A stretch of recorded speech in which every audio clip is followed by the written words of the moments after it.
all here today to talk briefly about the beads on which we pray the Chaplet of St. Anne. And I'm all matchy-matchy since we're all blue today. And so on the Chaplet of St. Anne, we have 18 beads total, doing some quick public math. We have 3 segments of 6 beads. And at the very bottom, I have a crucifix, but you'll sometimes also see these chaplets with medal of St. Anne hanging from the bottom. And then we have our very first bead for the first segment, and the other beads fall above the centerpiece. And of course, this has a, there we go, St. Anne centerpiece. And how good you can see that.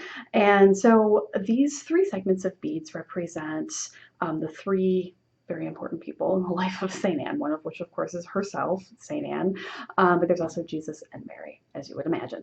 And so for this chaplet, we have a prayer to St. Anne that we say at the end. I had to consult my notes real quick. So when we start, we're just going to start with an Our Father, so that'll be on this bead here on the drop, and then we move above the centerpiece, and we're going to pray a Hail Mary on each of those other 5 beads with a short invocation to St. Anne at the end of each Hail Mary. And then, of course, we repeat that process 2 additional times, Our Father, 5 Hail Marys with the invocation. And when we come back around to the centerpiece, we have a special prayer to St. Anne. So this is a pretty, I would say, short chaplet. I've prayed it in my car, like just taking Henry to his swim lesson. I'm able to squeeze it in, and it's not very far to our local YMCA.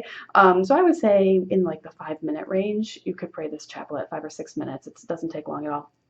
And so why don't we pray it together? Let's move over to the audio.